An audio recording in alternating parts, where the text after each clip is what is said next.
My fellow Americans, 4 years ago, we launched a great national effort to rebuild our country, to renew its spirit, and to restore the allegiance of this government to its citizens. In short, we embarked on a mission to make America great again for all Americans. As I conclude my term as the 45th President of the United States, I stand before you truly proud of what we have achieved together. We did what we came here to do, and so much more. This week, we inaugurate a new administration and pray for its success in keeping America safe and prosperous. We extend our best wishes, and we also want them to have luck, a very important word. I'd like to begin by thanking just a few of the amazing people who made our remarkable journey possible. First, let me express my overwhelming gratitude for the love and support of our spectacular First Lady, Melania. Let me also share my deepest appreciation to my daughter Ivanka, my son-in-law Jared, and to Barron, Don, Eric, Tiffany, and Lara. You fill my world with light and with joy. I also want to thank Vice President Mike Pence, his wonderful wife Karen, and the entire Pence family. Thank you as well to my Chief of Staff, Mark Meadows, the dedicated members of the White House staff, and the Cabinet, and all of the incredible people across our administration who poured out their heart and soul to fight for America. I also want to take a moment to thank a truly exceptional group of people, the United States Secret Service. My family and I will forever be in your debt. My profound gratitude as well to everyone in the White House Military Office, the teams of Marine One and Air Force One, every member of the armed forces, and state and local law enforcement all across our country. Most of all, I want to thank the American people. To serve as your president has been an honor beyond description. Thank you for this extraordinary privilege, and that's what it is, a great privilege and a great honor.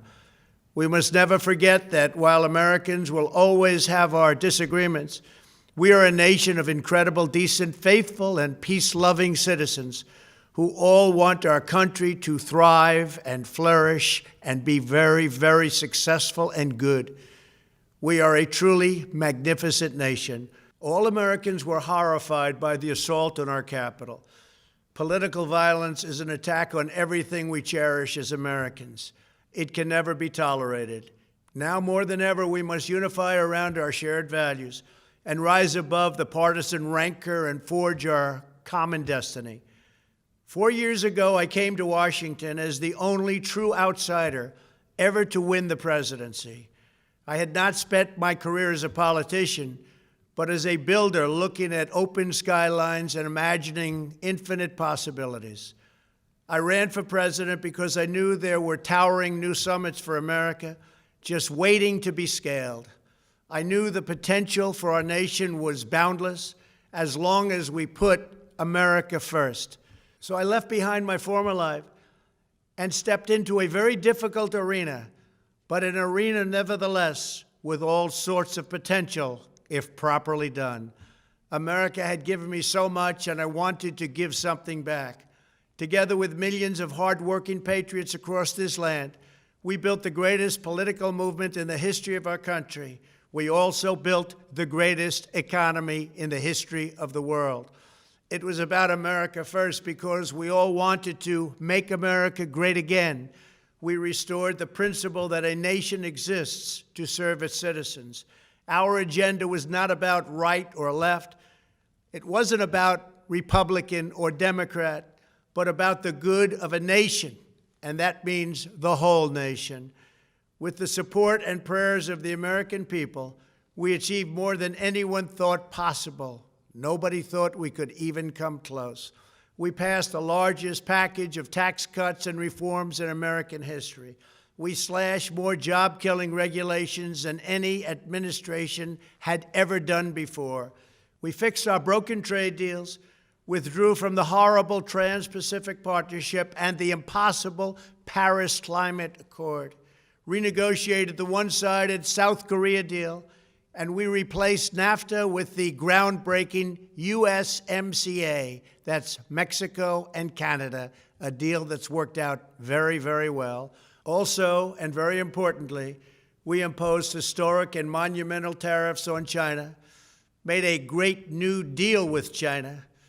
But before the ink was even dry, we and the whole world got hit with the China virus. Our trade relationship was rapidly changing. Billions and billions of dollars were pouring into the U.S., but the virus forced us to go in a different direction. The whole world suffered, but America outperformed other countries economically because of our incredible economy and the economy that we built. Without the foundations and footings, it wouldn't have worked out this way. We wouldn't have some of the best numbers we've ever had. We also unlocked our energy resources and became the world's #1 producer of oil and natural gas, by far. Powered by these policies, we built the greatest economy in the history of the world. We reignited America's job creation and achieved record low unemployment for African Americans, Hispanic Americans, Asian Americans, women, almost everyone. Income soared, wages boomed, the American dream was restored, and millions were lifted from poverty in just a few short years. It was a miracle. The stock market set one record after another, with 148 stock market highs during this short period of time, and boosted the retirements and pensions of hardworking citizens all across our nation. 401ks are at a level they've never been at before. We've never seen numbers like we've seen, and that's before the pandemic and after the pandemic. We rebuilt the American manufacturing base, opened up thousands of new factories, and brought back the beautiful phrase, "Made in the USA." To make life better for working families, we doubled the child tax credit and signed the largest ever expansion of funding for child care and development. We joined with the private sector to secure commitments to train more than 16 million American workers for the jobs of tomorrow. When our nation was hit with the terrible pandemic, we produced not one, but 2 vaccines with record-breaking speed, and more will quickly follow. They said it couldn't be done, but we did it. They called it a medical miracle, and that's what they're calling it right now, a medical miracle. Another administration would have taken 3, 4, 5, maybe even up to 10 years to develop a vaccine. We did it in 9 months. We grieve for every life lost, and we pledge in their memory to wipe out this horrible pandemic once and for all. When the virus took its brutal toll on the world's economy, we launched the fastest economic recovery our country has ever seen. We passed nearly $4 trillion in economic relief, saved or supported over 50 million jobs, and slashed the unemployment rate in half. These are numbers that our country has never seen before. We created choice and transparency in healthcare, stood up to Big Pharma in so many ways, but especially in our effort to get favored nations clauses added, which will give us the lowest prescription drug prices anywhere in the world. We passed VA choice, VA accountability, right to try, and landmark criminal justice reform. We confirmed 3 new justices of the United States Supreme Court. We appointed nearly 300 federal judges to interpret our Constitution as written. For years, the American people pleaded with Washington to finally secure the nation's borders. I am pleased to say we answered that plea and achieved the most secure border in U.S. history. We have given our brave border agents and heroic ICE officers the tools they need to do their jobs better than they have ever done before, and to enforce our laws and keep America safe. We proudly leave the next administration with the strongest and most robust border security measures ever put into place. This includes historic agreements with Mexico, Guatemala, Honduras, and El Salvador, along with more than 450 miles of powerful new wall. We restored American strength at home and American leadership abroad.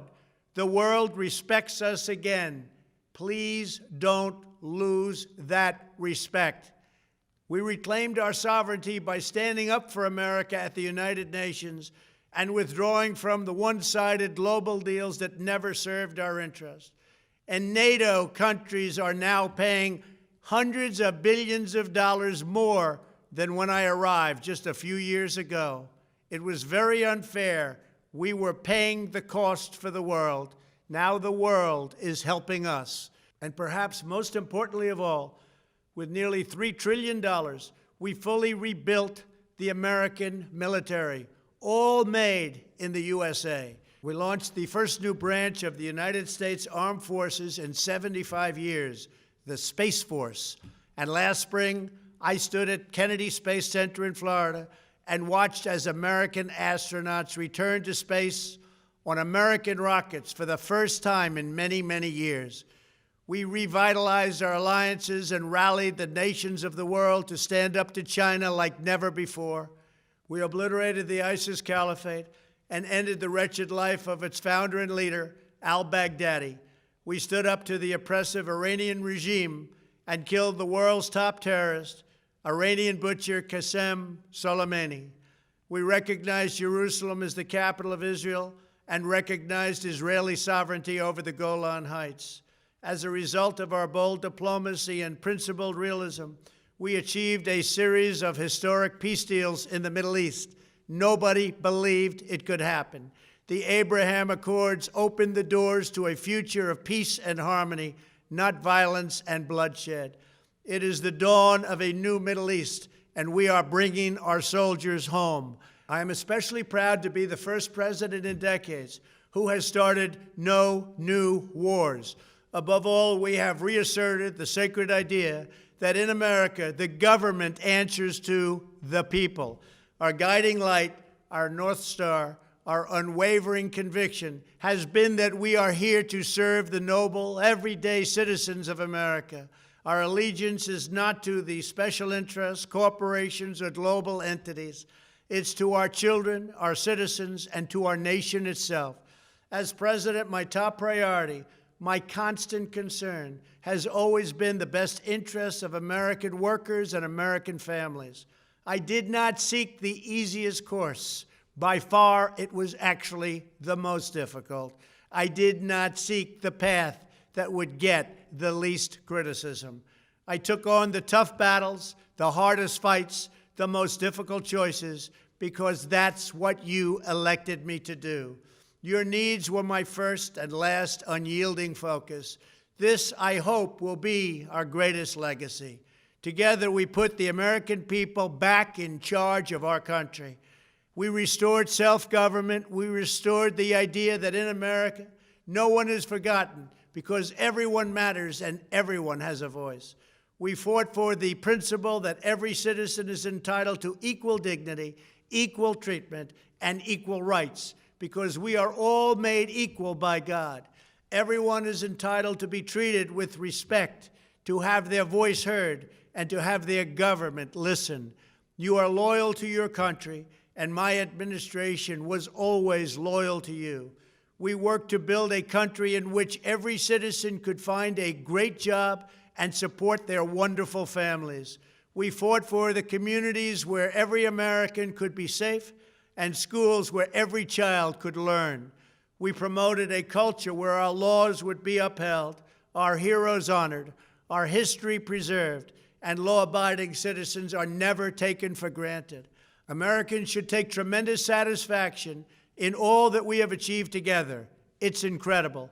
Now, as I leave the White House, I have been reflecting on the dangers that threaten the priceless inheritance we all share.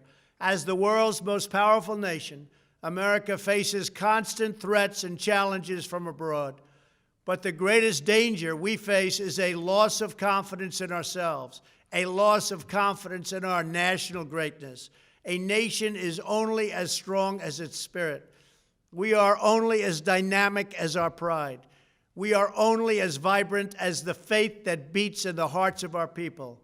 No nation can long thrive that loses faith in its own values, history, and heroes, for these are the very sources of our unity and our vitality. What has always allowed America to prevail and triumph over the great challenges of the past has been an unyielding and unashamed conviction in the nobility of our country and its unique purpose in history. We must never lose this conviction. We must never forsake our belief in America. The key to national greatness lies in sustaining and instilling our shared national identity. That means focusing on what we have in common, the heritage that we all share. At the center of this heritage is also a robust belief in free expression, free speech, and open debate.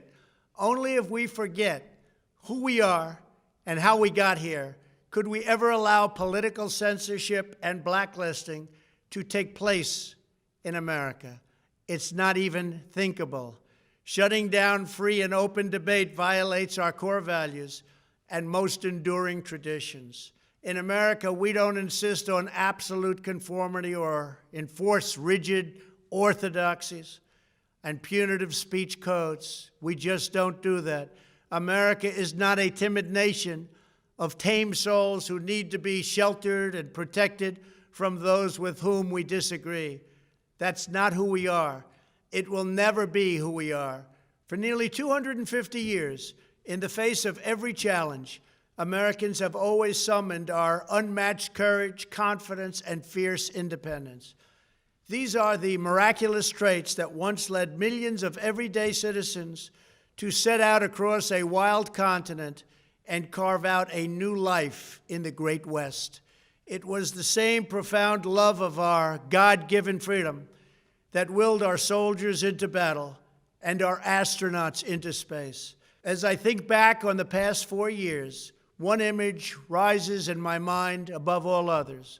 Whenever I traveled all along the motorcade route, there were thousands and thousands of people. They came out with their families so that they could stand as we passed and proudly wave our great American flag. It never failed to deeply move me. I knew that they did not just come out to show their support of me. They came out to show me their support and love for our country. This is a republic of proud citizens who are united by our common conviction that America is the greatest nation in all of history. We are and must always be a land of hope, of light, and of glory to all the world. This is the precious inheritance that we must safeguard at every single turn. For the past 4 years, I have worked to do just that. From a great hall of Muslim leaders in Riyadh to a great square of Polish people in Warsaw, from the floor of the Korean Assembly to the podium at the United Nations General Assembly, and from the Forbidden City in Beijing to the shadow of Mount Rushmore, I fought for you, I fought for your family, I fought for our country. Above all, I fought for America and all it stands for, and that is safe, strong, proud, and free. Now, as I prepare to hand power over to a new administration at noon on Wednesday, I want you to know that the movement we started is only just beginning. There's never been anything like it. The belief that a nation must serve its citizens will not dwindle, but instead only grow stronger by the day. As long as the American people hold in their hearts deep and devoted love of country, then there is nothing that this nation cannot achieve. Our communities will flourish, our people will be prosperous, our traditions will be cherished, our faith will be strong, and our future will be brighter than ever before. I go from this majestic place with a loyal and joyful heart, an optimistic spirit, and a supreme confidence that for our country and for our children, the best is yet to come. Thank you and farewell. God bless you. God bless the United States of America.